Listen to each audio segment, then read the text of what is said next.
బావని పెళ్లి చేసుకుంటాను అంటూ దీపతో ఛాలెంజ్ చేస్తూ సుమిత్రకి అడ్డంగా దొరికిపోయిన జోష్న. మరి నిజం తెలుసుకున్న సుమిత్ర కూతురికి ఎలా బుద్ధి చెప్పబోతుంది, అసలు ఏం జరిగిపోతుంది తెలుసుకోవాలనుకుంటే వీడియోని చివరి వరకు మిస్ కాకుండా చూసేయండి. జోష్న గురించి నిజం సుమిత్ర తెలుసుకోవాలని కోరుకునే వాళ్ళు వెంటనే మా వీడియోని అయితే లైక్ చేసేయండి. మరదల పిల్ల, నువ్వు ఈ మధ్య కాలంలో చాలా అనుమానాలు వ్యక్తం చేస్తున్నావు. నాకంత సీన్ లేదులే, నిన్ను దాటి నేనెవరిని పెళ్లి చేసుకోను. ఏంటి, నన్ను దాటి పెళ్లి చేసుకోను అంటే నీ మాటల్లో ఏదో తేడా కనిపిస్తుంది. అమ్మో, నేనెవరిని పెళ్లి చేసుకోను, నాకు నా దీప చాలు అని చెప్పి కార్తీక్ అంటూ ఉంటాడు. నువ్వు చాలా తెలివైన దానివి మనవరాల, నువ్వు నా మనవరాలు భవిష్యత్తుకే ఎసరు పెట్టాలని చూస్తున్నావు. ఈ గ్రాని ఉండగా అలా ఎలా జరుగుతుంది? దానికి అన్యాయం జరుగుతూ ఉంటే ఈ పిఠాపురం పారిచేస్తాం చూస్తూ ఊరుకుంటుంది అనుకుంటున్నావా? అస్సలు కాదు అని చెప్పి మనవరాలు అనుకుంటున్న దీపకి ఫోన్ చేస్తుంది పారిజాతమైతే. ఏంటో చెప్పండి పారిజాతం గారు అని చెప్పేసి దీప అంటూ ఉంటుంది. పారిజాతం గారు అని పిలవద్దని చెప్పాను కదా, చక్కగా నానమ్మ అని పిలవ్వే. లేదు, నేను అలా పిలవలేను అని దీప అంటూ ఉంటుంది. ఈలోగానే పారు, ఎందుకు ఫోన్ చేశావో చెప్పు. నేను నీ సవతి గురించే చేశానే. సవితేంటి, ఏం మాట్లాడుతున్నారు? అవును, నీకు చెప్పాను కదా, నీ మొగుడిని అది పెళ్లి చేసుకోవాలని అనుకుంటుందని. దాని గురించి ఏం ఆలోచించావు అని చెప్పి అంటూ ఉండగా, ఏం ఆలోచిస్తుంది? నన్ను సాధిస్తుంది అంతే. ఏంటి, వాడిని సాధించడం కాదు, మనవడిని తర్వాత సాధించవచ్చు.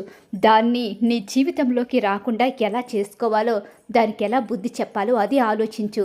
అంతేకాని నువ్వు లేనిపోని ఆలోచనలు పెట్టుకుని సుమిత్రమ్మ, దశరథ నాన్న, అలాగే ఇక బావ అంటూ వీళ్ళని పట్టుకుని వేలాడకుండా ముందు నీ జీవితంలోకి ఎలాంటి సవితి రాకుండా చూసుకో.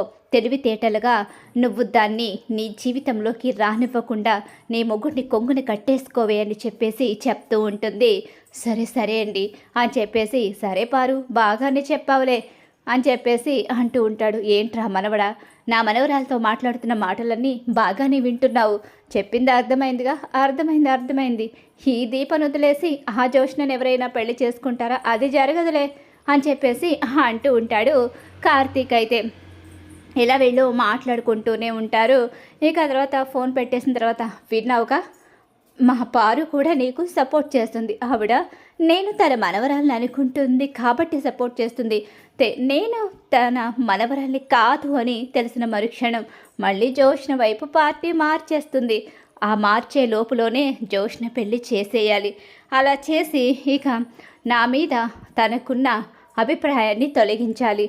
ఆ పనిలో ఉండటమే కరెక్టు. నువ్వు కూడా జాగ్రత్తగా అసలు జోష్నని ఒక కంట కనిపెడుతూ ఉండని చెప్పేసి కార్తీకు చెప్తూ ఉంటాడు. నీ భర్త నీవాడే, నిన్ను దాటి మరో ఆడదాని జీవితంలో తాళి కట్టను.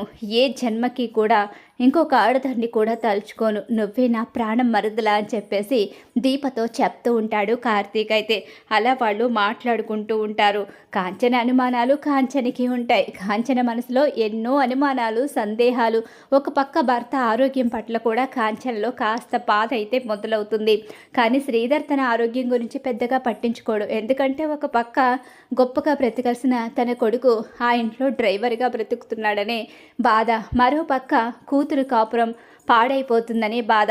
ఈ రెండిటి మధ్య మనసులో బాధని బయటికి చెప్పుకోలేక భార్య తనని క్షమించలేదనే బాధ, ఇవన్నీ మనసులో పెట్టుకుని ఆందోళనకి గురవుతూ ఉంటాడు శ్రీధర్ అయితే. ఇదిలా జరుగుతూ ఉంటుంది.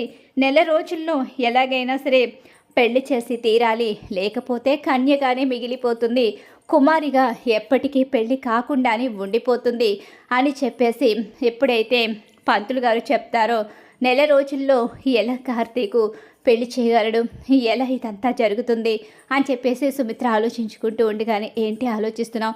జోష్న పెళ్లి గురించేనా? కార్తీక్ మాటిచ్చాడు కదా, ఖచ్చితంగా జోష్న పెళ్లి చేసి తీరుతాడు. జోష్న ముక్కుకి తాడేసేవాడిని తీసుకొస్తాడు. ఏంటండి అలా మాట్లాడతారు? మరింతకాలం పెళ్లి వాయిదా వేసింది, ఇప్పుడు చూడు ఎలాంటి పరిస్థితి ఏర్పడిందో. ఖచ్చితంగా ఇక కార్తీకు ఏదో ఒక మంచి సంబంధం తీసుకొచ్చి ఇక మన జోష్నకి పెళ్లి చేస్తాడు. ఈ విషయంలో నువ్వు ఎలాంటి టెన్షన్ పెట్టుకోవాల్సిన అవసరం లేదు అని చెప్పేసి చెప్తూ ఉంటాడు దశరథ సుమిత్రకైతే. వాడి మీద నమ్మకంతోనే నేను కాస్త ప్రశాంతంగా ఉన్నాను, లేకపోతే నాకు ఇంకా టెన్షన్ పెరిగిపోయేది. నెల రోజుల్లో పెళ్ళంటే అసలు వరుడు ఎక్కడ దొరుకుతాడో ఏంటో, వాడు మాత్రం ఎన్ని టెన్షన్లని భరిస్తాడు అని చెప్పేసి సుమిత్ర తనలో తను అనుకుంటూ ఆ భగవంతుడే తోడవ్వాలని చెప్పి భగవంతుడినే ప్రార్థిస్తూ ఉంటుంది. ఇక్కడ దీప మర్నాడైతే మామూలుగా ఆ ఇంటికి పని చేయడానికి వస్తుంది. ఇంట్లో పని చేస్తూ ఉంటుంది. అలా చేస్తూ ఉండగానే దీప దగ్గరికి వస్తుంది జోష్న అయితే. దీప, నీతో మాట్లాడాలి. ఏం మాట్లాడాలి అమ్మాయి గారు?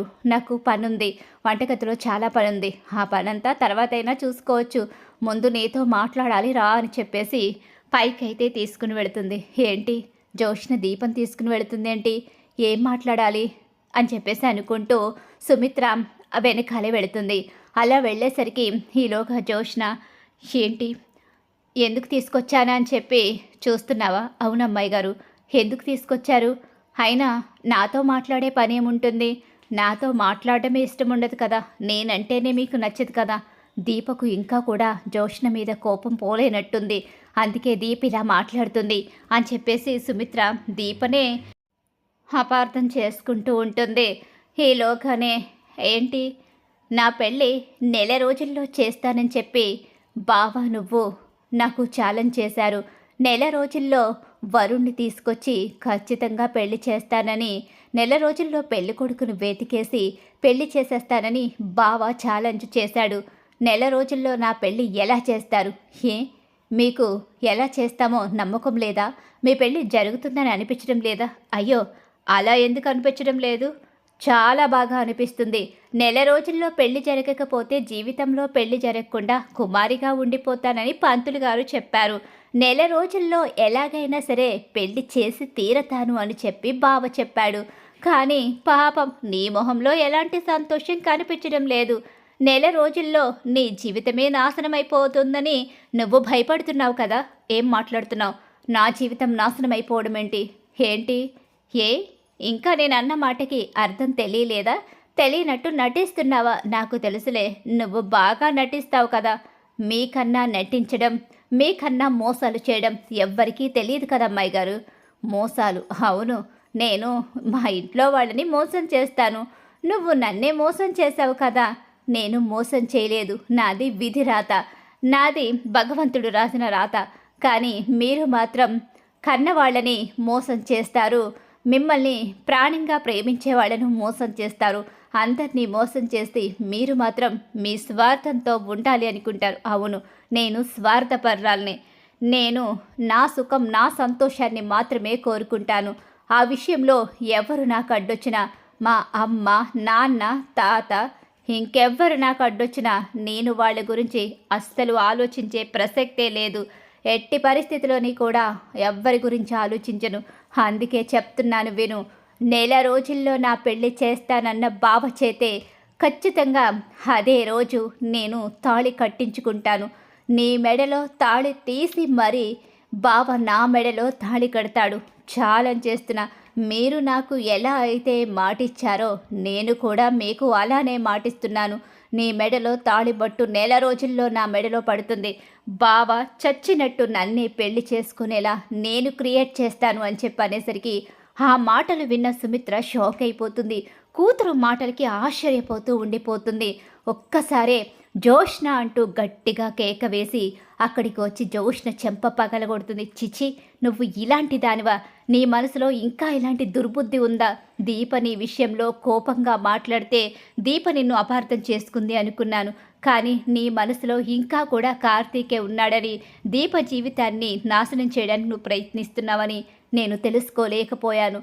ఇప్పుడు విను. నువ్వు దీపతో ఛాలెంజ్ చేశావు కదా, కార్తీక్ చేత నీ మెడలో తాళి కట్టించుకుంటానని.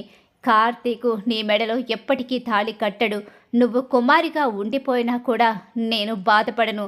కానీ మరొక ఆడదాని జీవితం నాశనం చేసి నువ్వు సంతోషంగా ఉంటాను అంటే తల్లిగా నిన్ను క్షమించే ప్రసక్తి లేదు. ఆడదానిగా నిన్ను అసహించుకుని జీవితంలో నీ మొహం కూడా చూడను.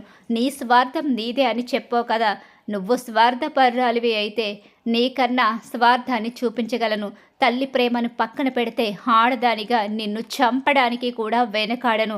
మరొక ఆడదాని జీవితం నాశనం చేయాలని ఆడదానికి చావే శరణమవుతుంది. అది గుర్తుపెట్టుకో. తల్లిగా నిన్ను ప్రాణం కన్నా ఎక్కువగా ప్రేమిస్తున్నాను కాబట్టి మంచి భవిష్యత్తు ఇవ్వాలనుకుంటున్నాను. కానీ ఆదిశక్తిలా మారేలా నువ్వు ప్రయత్నించకు అని చెప్పేసి జోష్నకి పెద్ద షాకే ఇస్తుంది సుమిత్ర అయితే. మరి ఖచ్చితంగా రాబోయే కథలో ఇలా అయితే జరగబోతుంది. ఇలానే జరగాలని మీరు కోరుకుంటున్నారా? అయితే వీడియోని తప్పకుండా లైక్ చేసేయండి.